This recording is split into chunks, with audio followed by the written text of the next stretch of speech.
Very short process, একদম সহজ করে ভাবো। Electrochemistry class 2B। আজ যেটা মোস্ট ইম্পর্টেন্ট আলোচনা, নিউমেরিক্যাল প্রবলেমস। এখানে ফ্যারাডেজ ল থেকে যে দুটো ইম্পর্টেন্ট ফর্মুলা আছে, সেখান থেকে যে ম্যাথগুলো আসবে সেগুলো নিয়ে আলোচনা। দেখো, আমরা এক এক করে কোয়েশ্চেনে আসবো। Charge of 1 mole electron. দেখো, জাস্ট একটা ইলেকট্রনের চার্জ কত বলো তো? F/n, তাই না? এটা জানো। তাহলে 1 মোল ইলেকট্রন মানে 1 মোল মানে অ্যাভোগাড্রো নাম্বার। তাহলে অ্যাভোগাড্রো নাম্বার দিয়ে আবার মাল্টিপ্লাই করলে অ্যাভোগাড্রো নাম্বার কেটে গেল, মানে 1 ফ্যারাডে চার্জ। ঠিক আছে, একটা ইলেকট্রনের চার্জ যদি F/n হয়, তাহলে অ্যাভোগাড্রো নাম্বারের ইলেকট্রনের চার্জ কত হবে? F/n into Avogadro number n। n কেটে গেল, মানে 1 ফ্যারাডে आंसर। ওকে, নেক্সট কোশ্চেন দেখো, charge of 1 mole phosphate ion. দেখো, একটা আয়নের চার্জ, এক পিস আয়নের চার্জ কত বলতো? Nf/n। খেয়াল রাখবে কিন্তু, এক পিস ইলেকট্রনের চার্জ হচ্ছে শুধু F/n, আর এক পিস আয়নের চার্জ Nf/n। কারণ nটা মানে ভ্যালেন্সি, মানে এখানে 3 আছে বলে ভ্যালেন্সিটা 3। ঠিক আছে, F/n এটা এক পিসের জন্য, কিন্তু কত পিস বলেছে? 1 মোল, মানে অ্যাভোগাড্রো নাম্বার পিস। তাহলে অ্যাভোগাড্রো নাম্বার দিয়ে মাল্টিপ্লাই কর, অ্যাভোগাড্রো নাম্বার মানে आंसर হচ্ছে 3 ফ্যারাডে। বুঝা গেল? তাহলে এইভাবে তোমাকে করতে হচ্ছে। ঠিক আছে, তো আরো কোশ্চেনে যাচ্ছি। দেখো, charge of 1.6 gram O2 minus. দেখো, আস্তে আস্তে আমরা কিন্তু এক্সট্রা ডিটেইলসে ঢুকছি। এটাও কিন্তু আয়নের চার্জ। আমরা কি জানি? 1 পিস আয়নের charge, 1 piece ion charge Nf/n, তাই না? কত পিস বলেছে? পিস বলেনি, 1.6 গ্রাম। তো গ্রামটা পিস করতে পারবে না। তোমার যদি বলে একটা কলার দাম 5 টাকা, তাহলে 1 ডজন কলার দাম কত? তো বের করতে পেরে যাচ্ছে। তো 1 ডজন মানে কটা, সেটা জানলেই পারবে। তো সেরকমই ব্যাপার। তো 1.6 গ্রাম মানে ক পিস বের করো। তা ও এর অ্যাটমিক ওয়েট কত? 16। তাহলে ও এর অ্যাটমিক ওয়েট যদি 16 হয়, তার মানে 16 গ্রাম মানে হচ্ছে অ্যাভোগাড্রো নাম্বার, n নাম্বার। বুঝে গেল? কারণ এখানে ও আছে, O2 মাইনাস আয়ন, এই 2 এর জন্য কোনো প্রভাব পড়ে না। ঠিক আছে, ও এর অ্যাটমিক ওয়েট 16 গ্রাম মানে অ্যাভোগাড্রো নাম্বার। ঠিক আছে, কারণ দেখো, আমি এটা বারবার বলছি, শোনো, এই যে 1 মোল Al3+ মানে তুমি কত লিখছো বলতো? 27 গ্রাম। তুমি কি 3 দিয়ে ভাগ করেছো? 1 গ্রাম ইকুইভ্যালেন্ট যখন বলছো, তখন 27/3 গ্রাম করছো। ঠিক আছে, কারণ 1 মোল অ্যালুমিনিয়াম মানে 27 গ্রাম, মানে তার মধ্যে অ্যাভোগাড্রো নাম্বার অ্যালুমিনিয়াম থাকবে। এটা কিন্তু মাথায় রাখবে। তাহলে ও এর অ্যাটমিক ওয়েট কত? 16। তাহলে 16 গ্রাম মানে অ্যাভোগাড্রো নাম্বার, মানে 1 মোল। ঠিক আছে, তাহলে 16 গ্রাম যদি অ্যাভোগাড্রো নাম্বার হয়, তাহলে 1 গ্রাম মানে n/16 নাম্বার। আর কত গ্রাম? 1.6 গ্রাম মানে কত হবে? 1.6/16 ইনটু n, মানে n/10 নাম্বার। তাহলে এত নাম্বার। তাহলে এক পিসের চার্জ যদি এটা হয়, তাহলে n/10 নাম্বারের চার্জ কত হবে? ইনটু n/10 করে দাও। তাহলে n কেটে গেল, তার মানে Nf/10। ব্যাস, ভ্যালু বসিয়ে দেবে। n এর মান কত? 2। f হচ্ছে 96500/10, এত কুলম্ব आंसर। ওকে, এইভাবে ম্যাথগুলো তোমায় করতে হবে, একদম ভেরি ইজি। এবার দেখো, মোস্ট ইম্পর্টেন্ট আমরা একটা টপিক নিয়ে সেখান থেকে কিন্তু নিউমেরিক্যাল প্রবলেমস গুলো করতে হবে। কি না, এটা আমি বলে দিয়েছি। ই গ্রামের জন্য কারেন্ট হচ্ছে 1 ফ্যারাড। কখনো কখনো কারেন্ট বলে দেবে, ইকুইভ্যালেন্ট ওয়েট বের করতে দিতে পারে, বা কখনো কখনো আবার ইকুইভ্যালেন্ট ওয়েট বলে দিতে পারে। এইরকম ভাবে কিন্তু ভ্যারাইটিস অঙ্ক দেবে। এইটা সবসময় মাথায় রাখবে। ই গ্রামের জন্য 1, ই গ্রামের জন্য শুধু নয়, ই গ্রাম পদার্থ লিবারেট হবে, মুক্ত হবে। ই গ্রাম পদার্থ উৎপন্ন করার জন্য কারেন্ট লাগবে 1 ফ্যারাড। ঠিক আছে, এইটা তোমাকে ভাবতে হবে। তো এখন আমি যদি এখানে দেখো, কোয়েশ্চেন যেটা দিয়েছে, 1.5 ampere current passes to a salt solution for 30 minute.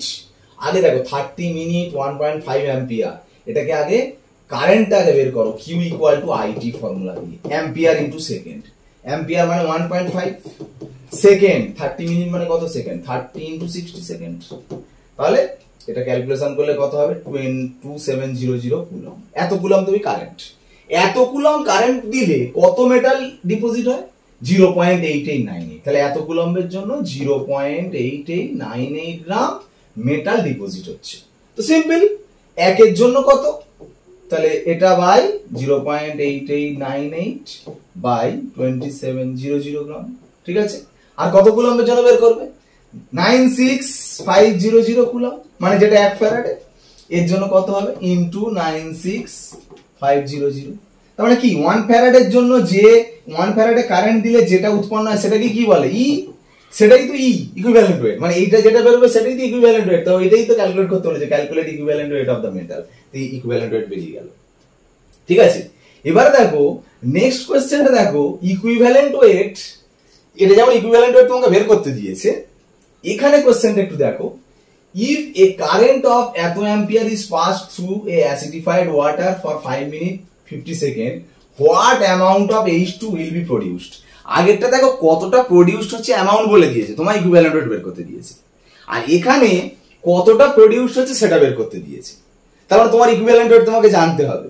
তাই আগেরটা দেখো মেটালিক সল্ট বলেছে, মানে আমি তো মেটাল চিনি না, অ্যাটমিক ওয়েটও তার জানি না, ভ্যালেন্সিও জানি না, কিন্তু এখানে যে প্রডিউস হচ্ছে আমি তাকে চিনি, হাইড্রোজেন, হাইড্রোজেনের অ্যাটমিক ওয়েট 1, ভ্যালেন্সি 1, তাহলে a বাই v করলে ইকুইভ্যালেন্ট ওয়েট তো 1 আমরা জেনে যাচ্ছি। তাহলে ইকুইভ্যালেন্ট ওয়েট যদি 1 আমরা জেনে যাই, তাহলে এর জন্য কত কারেন্ট লাগবে 96500 কুলম্ব।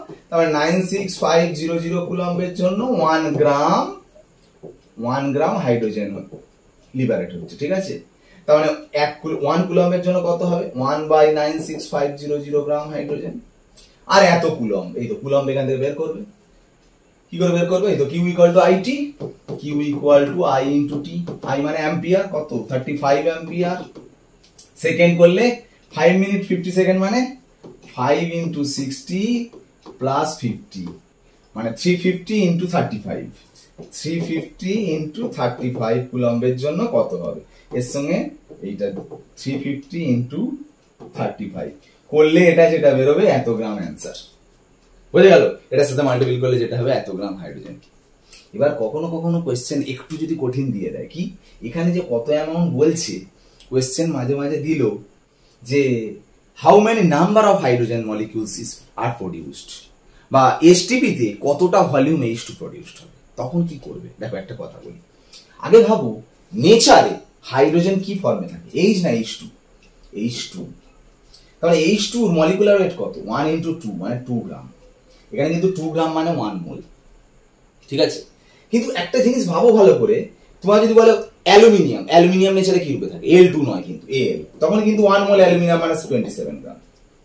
ঠিক আছে, তাহলে দেখো H2 তার মানে 2 গ্রাম মানে মলিকুলার ওয়েট, এই 2 গ্রামটাই মানে 1 মোল, তার মানে এটারই কতগুলো হাইড্রোজেন মলিকিউলস, অ্যাভোগাড্রো নাম্বার, এটারই ভলিউম এসটিপি তে কত হবে 22.4 লিটার।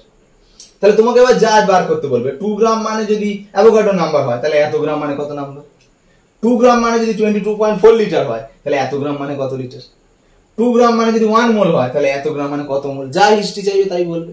ঠিক আছে, এই ম্যাথ করার ক্ষেত্রে কিন্তু একটাই প্রবলেম হয় সবার, যে মোল এইসব জন্য যে গন্ডগোল হচ্ছে, একদম যেন গন্ডগোল না হয়। ভালো করে আবার একটা জিনিস বলছি, আমাকে যখন দেখো 1 মোল অক্সিজেন ভাষা দিয়ে বলছে, ভালো করে দেখো, আর 1 মোল O2 মাইনাস, দুটোর মধ্যে ডিফারেন্স আছে।